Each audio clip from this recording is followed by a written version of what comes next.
Tiene la palabra el diputado Manuel Garrido. Gracias, señora presidenta. A esta altura de la tarde se ha dicho mucho sobre este proyecto. Voy a tratar de hacer hincapié en algunos aspectos que me parecen críticos. Uno de ellos se refiere a la mayoría calificada que se establece de 2/3 por parte de este Congreso. Y no me voy a detener en el tema de la evidente inconstitucionalidad, pero sí sobre lo que este intento, esta exigencia implica. Por lo general, se discute mucho sobre la legitimidad de los límites constitucionales y se discute filosóficamente sobre la legitimidad de generaciones para imponer límites a generaciones futuras. Por eso, cuando se establecen estos límites, se lo hace en un texto constitucional, donde, por un lado, con un texto fundante, cuando se trata de una primera constitución, o por el otro, exigiendo mayorías calificadas para establecer límites a los congresos cuando tienen que legislar disponiendo de mayorías que se dan en ocasiones históricas u ocasionalmente. Acá el Congreso está pretendiendo imponerle una mayoría calificada al propio Congreso con una mayoría ocasional y sin las exigencias que usualmente se establecen para las reformas constitucionales. Al margen de esta reflexión, solo quisiera poner de manifiesto la paradoja y la contradicción de la mayoría cuando recurrentemente en los debates que han tenido lugar en los últimos años en esta Cámara han descalificado a las decisiones judiciales cuando han hecho aplicación de esos límites que se han establecido en el texto constitucional con mayorías calificadas. Es decir, la misma mayoría que ha vituperado una y otra vez las decisiones judiciales, que no han hecho más que mostrarle los límites establecidos por la Constitución, con mayorías particularmente exigentes, que han permitido establecer esos límites en la Constitución, ahora con una mayoría simple, en un momento histórico determinado, pretenden establecer ese tipo de límites. Es decir, aquellos que se han rasgado las vestiduras, han pretendido avanzar sobre la independencia judicial, precisamente por tropezar con esos límites constitucionales, ahora pretenden imponer esos límites al propio Congreso y sin las exigencias y sin las mayorías que usualmente se establecen y se exigen para reformar la Constitución. Me parece que esto es llamativo, es contradictorio, es paradójico por parte de la mayoría oficialista en este momento y en ocasión de este proyecto. Quiero destacar algunas otras cosas que también me parecen particularmente llamativas o negativas de este proyecto que hoy tenemos a consideración, impulsado por el Poder Ejecutivo.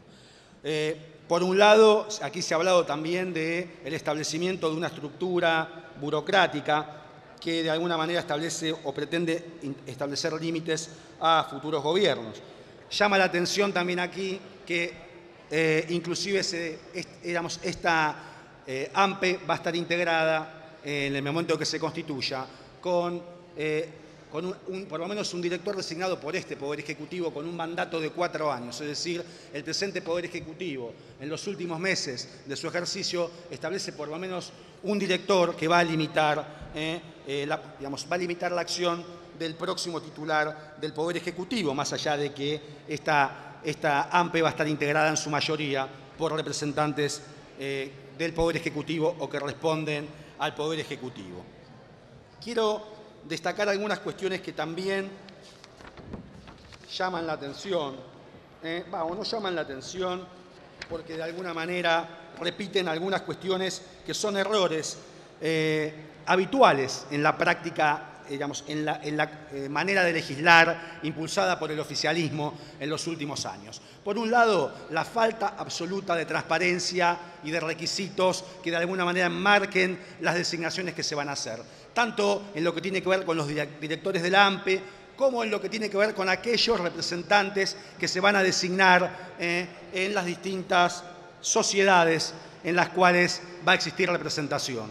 Sobre esto, cuando vino el ministro de Economía, dijo que estaba garantizado que se iban a designar personas que debían tener una cierta expertise.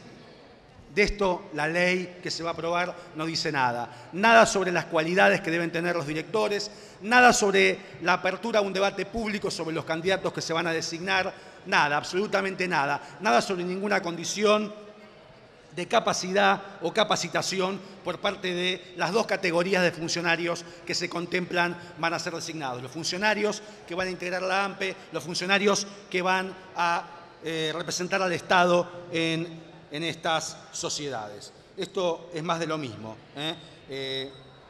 digamos, la falta absoluta de previsión sobre ciertas condiciones básicas, ciertos requisitos mínimos en cuanto a las designaciones, en cuanto a la participación de la sociedad en general, de la sociedad civil, en lo que tiene que ver con cierto control mínimo sobre las personas que se van a designar para ejercer cargos de semejante responsabilidad. Bueno, vemos habitualmente la manera en que se cubren estas direcciones cotidianamente con hijos y entenados sin ningún tipo de requisito sobre su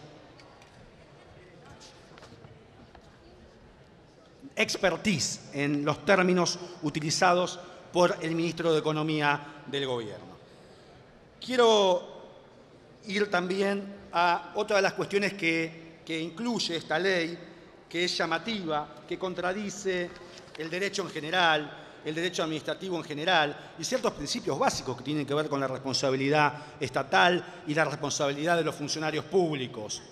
Y es la consagración de la indemnidad, en el artículo 13, de aquellos directores y representantes cuando se pretendía hacer valer su responsabilidad en el cumplimiento de directivas, instrucciones y recomendaciones que hubieran sido emitidas por la agencia. Esto me parece nefasto en el sentido de que estamos consagrando un criterio de responsabilidad por obediencia debida o de irresponsabilidad por obediencia debida absoluta. Es decir, esta categoría de obediencia debida tan remanida, tan objeto de abuso en lo que tiene que ver con los debates sobre cuestiones esenciales, que tienen que ver con el alcance de la responsabilidad de los funcionarios cuando hay una orden superior y que tradicionalmente el derecho ha establecido o ha limitado. Aquí la ley expande hasta su máxima expresión, es decir, basta con que haya una instrucción, cualquiera sea el contenido de esa instrucción, para que estos funcionarios se eximan de responsabilidad y que además la AMPE deba garantizarle, no solamente la AMPE, sino se garantiza su defensa por la Procuración del Tesoro. Por supuesto que si no responden estos funcionarios, el que va a responder finalmente es el Estado. Sobre esto existe muchísimo camino recorrido en donde se establece que de ninguna manera puede haber indemnidad, puede haber irresponsabilidad de los funcionarios públicos cuando las órdenes que se dan por parte de los funcionarios superiores son manifiestamente ilegales. Es decir, va en contra absolutamente de la tradición jurídica, de los criterios sobre responsabilidad de los funcionarios, del interés del Estado en que los funcionarios actúen de manera responsable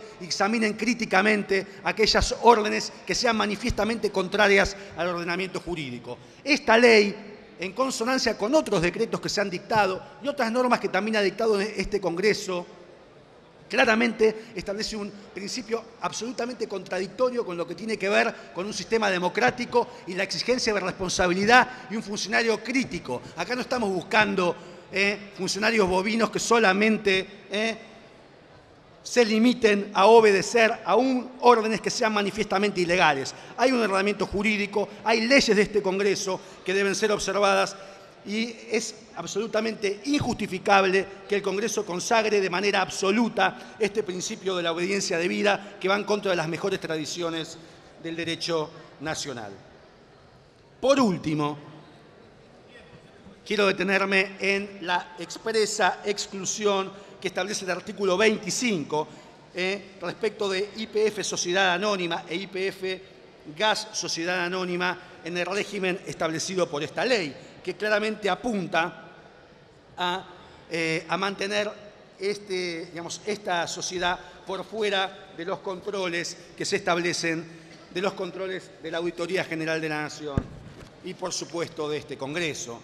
Expresamente y en consonancia con lo que ya discutimos oportunamente en ocasión de la nacionalización de las acciones de YPF, esta ley vuelve sobre lo mismo, excluyendo a YPF, a estas dos sociedades anónimas, del régimen establecido por la ley, de los controles establecidos por la ley, de la posibilidad de auditar por parte del Estado Nacional esta sociedad. Y quiero detenerme entonces en otra cuestión llamativa, contradictoria, injustificada, inexplicable del oficialismo. Cuando estuvo aquí el señor ministro de Economía en el Senado defendiendo el texto de la ley y cuestionando a la oposición, que precisamente hacía hincapié en que se estaba excluyendo a YPF del control de la AGN. A ver, el control de la AGN, el control del Congreso, porque la AGN lo que hace es asesorar a este Congreso. O sea que estamos sacando del control de este Congreso a la gestión de YPF. Y en su momento el ministro de Economía dijo lo siguiente,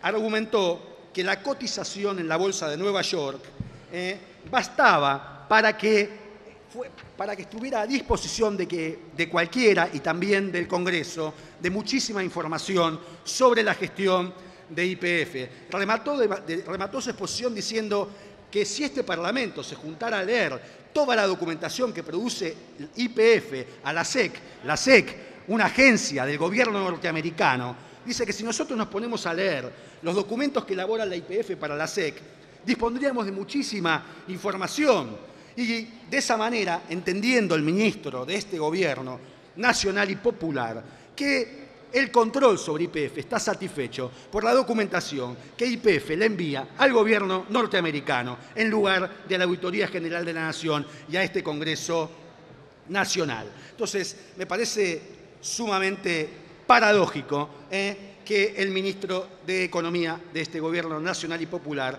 entienda que es mejor y que está más justificado el control del gobierno de Estados Unidos a través de sus agencias que el control que debería desempeñar la Auditoría General de la Nación y este Congreso Nacional. Me parece que esto solo basta para rechazar el proyecto que se somete a consideración. Diputado, por favor, concluya que se agotó el tiempo. Gracias, señora presidenta. Gracias, diputado.